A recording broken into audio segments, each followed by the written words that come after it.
अस्सलाम वालेकुम वरहमतुल्लाहि वबरकातुहू। ढेर सारी मोहब्बत आपके लिए, ढेर सारा प्यार।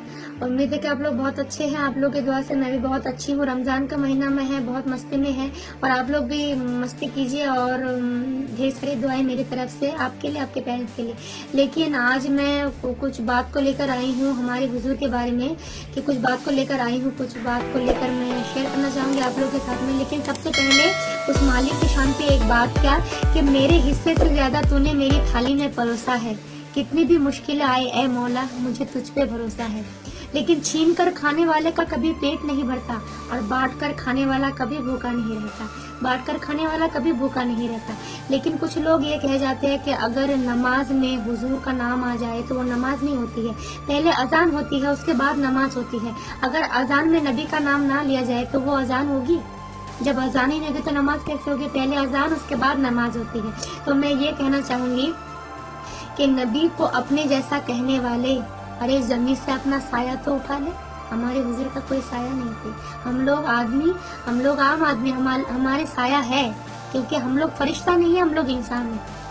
ये कहना है। लेकिन नबी को अपने जैसा कहने वाले जमीन से अपना साया तो उठा ले। लेकिन न जाने कितने काबिल बन गए होते अकीदत के, जमीन पे पड़ गया होता अगर साया मोहम्मद का। अगर काफिर पे पड़ जाता तो वो भी जन्नती होता।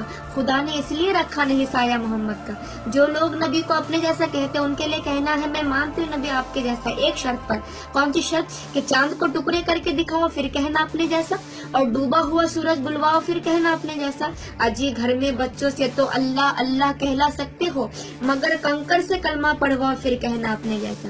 अजी मक्का मदीना जाना आना फिर जाना कोई कमाल नहीं, अर्श पे जाके वापस आओ फिर कहना अपने जैसा। मक्का मदीना तो दुनिया के अंदर है, बाहर नहीं। जिनके पास पैसा है वो आराम से जा सकते हैं मक्का मदीना। तो उनके लिए कहना है कि मक्का मदीना जाना आना फिर जाना कोई कमाल नहीं, अर्श पे जाके वापस आओ फिर कहना अपने जैसा। लेकिन हिंदुस्तान को सबसे इम्पोर्टेंट बात यह है कि हिंदुस्तान को सबसे जो जरूरी क्या चाहिए, हिंदुस्तान को एकता की जरूरत है। हम लोग एकता में रहेंगे तो सब कुछ मुमकिन है, दुनिया में सब हो सकता है एकता में। तो क्या कहना है कि तोड़े कोई ये फूल तो गुलदान रो पड़े, और उसके साथ साथ ये संतान रो पड़े। ऐसे फसा बनाओ मेरे देशवासियों, हिंदू का घर जले तो मुसलमान रो पड़े। हिंदू का घर जले तो मुसलमान रो पड़े। लेकिन जरूरत सजदा करवाते इबादत कौन करता है? अरे क्या हुआ तेरे माथे पर है ये सजदों के निशान, कोई ऐसा सजदा भी कर जो जमीन पे निशान छोड़ जाए। लेकिन समय की एक तमाचे की देर है प्यारे, मेरी फकीरी भी क्या और तेरी बादशाही भी क्या, जब खल्लास हो जाएगा। अमाल से ही पहचान होती है इंसानों की। महंगे कपड़े तो पुतले भी पहनते हैं दुकानों में। किसी को नाचिस नहीं समझना चाहिए, क्योंकि पानी कितना ही गंदा क्यों ना हो आग बुझाने के काम आते हैं, आग बुझाने के काम आते हैं। लेकिन क्या कहना है, ये कहना है कि कुछ लोग ये कह जाते हैं कि हुसैन तरस गए थे पानी के लिए। मैं कह देना चाहूंगी कि मेरे हुसैन नहीं तरसे थे पानी के लिए, पानी खुद तरस रहा था लबे हुसैन के लिए। पानी खुद तरस रहा था लबे हुसैन के लिए, क्योंकि हक की मिट्टी पलीद हो जाती, अहले बातिल की ईद हो जाती। अगर सर न देते नबी का भी सर तो सारी दुनिया यजीद हो जाती, सारी दुनिया यजीद हो जाती। लेकिन कुछ लोग कहते यार ये गरीब है, इनसे क्या बात करना है, ये तो गरीब, हम लोग अमीर के साथ बात करेंगे। लेकिन उनको कहना है कि ना देख के हंसना कभी फुटपाथ के फकीरों को, फिर बताना कि गरीबी किधर से आई है, और किसी के फका कशी में तंज न करना, क्योंकि शाह मदीना के घर से आई है।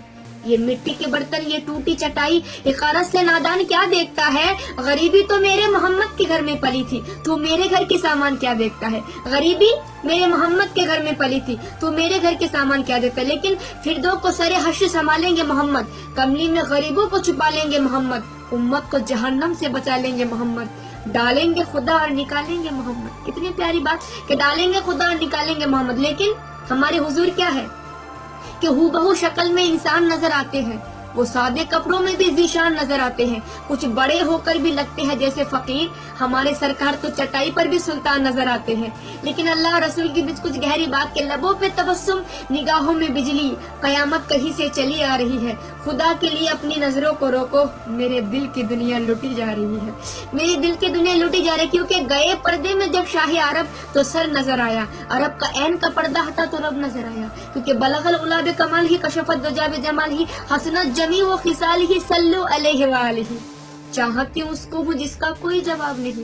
یہ انتخاب کوئی معمولی انتخاب نہیں، قسم خدا کی خدا بھی یہی کہہ رہا ہے، اے نبی میرا جواب تو تو ہے پر تیرا کوئی جواب نہیں، میرا جواب تو تو ہے پر تیرا کوئی جواب نہیں۔ لیکن دنیا جھکی ہے یزیدوں کے سامنے، کسی کی نہیں چلتی نصیبوں کے سامنے۔ ارے حی علی صلاح کا کچھ تو خیال کرو، گوگل نہیں چلے گا فرشتوں کے سامنے، گوگل نہیں چلے گا فرشتوں کے سامنے۔ لیکن کون کسی کے دکھ کے لیے روتا ہے؟ سب کو اپنے ہی کسی غم میں رونا آیا۔ کیسے کہ ضرورت سجدہ کرواتی عبادت کون کرتا ہے؟ ارے کیا ہوا تیرے ماتھے پر ہے یہ سجدوں کے نشان، کوئی ایسا سجدہ بھی کر جو زمین پہ نشان چھوڑ جائے، کوئی ایسا سجدہ بھی کر جو زمین پہ نشان چھوڑ جائے۔ لیکن میں نے کہا کسی کو ناچیز نہیں سمجھنا چاہیے۔ ایک شعر مجھے یاد آ گئی، غالب شاعر انٹرنیشنل شاعر آپ لوگ جانتے ہیں، وہ کہتے ہیں کہ ہاتھوں کے لکیروں پہ مت جا اے غالب، کیونکہ نصیب ان کے بھی ہوتے ہیں جن کے ہاتھ نہیں ہوتے ہیں۔ ابھی ہمارے لوکل میں رائے گنج میں بھی کچھ دن پہلے آندولن ہوا تھا کہ ہندو مسلمان کو لے کر، میں ان کو یہ کہنا چاہوں گی کہ ایسا ہم لوگ کر رہے ہیں، ہندو کو جو ہندو ہے وہ صرف ہندو کو پیار کر رہے ہیں، مسلمان ایسا نہیں ہے کہ توڑے کوئی یہ پھول تو گلدان رو پڑے، اس کے ساتھ ساتھ یہ سنتان رو پڑے۔ ایسے فسا بناؤ میرے دیش واسیوں، ہندو کا گھر جلے تو مسلمان رو پڑے، ہندو کا گھر جلے تو مسلمان رو پڑے، ایسے فسا بناؤ۔ اور ہندوستان کو سب سے ضرورت ہے ایکتا کی، میں بار بار یہ بات، کیونکہ ہندوستان کو سب سے زیادہ امپورٹنٹ بات یہ ہے کہ ہم لوگ ایکتا میں رہیں گے تو سب ہم لوگ جنگ جیت سکتے ہیں۔ تو یہی کہنا ہے کہ میں آج سوشل میڈیا پہ اس لیے آئی تھی کہ کچھ لوگ ہمارے حضور کو انسان کہہ جاتے ہیں، ان کے لیے یہ جواب تھا، کیونکہ ہم لوگ سنی مسلمان ہیں، ہم لوگ امتی ہیں، ہم لوگ مسلمان جنت میں جا نہیں سکتے۔ اب میں ایسا کیوں کہہ رہی ہوں جبکہ اللہ تعالیٰ خود کہتے ہیں کہ امتی پہلے جنت میں جائیں گے، مسلمان پہلے جنت میں جائیں گے، تو میں ایسا کیوں کہہ رہی ہوں کہ مسلمان جنت میں جا نہیں سکتا؟ ارے مسلمان جنت میں جا نہیں سکتا جب تک جناب پنر محمد مصطفیٰ صلی اللہ علیہ وسلم میرے نبی کا اشارہ نہ ہو، ہم لوگ جنت میں نہیں جا سکتے۔ تو اپنا خیال رکھنا اور دعا میں یاد رکھے۔ اللہ حافظ۔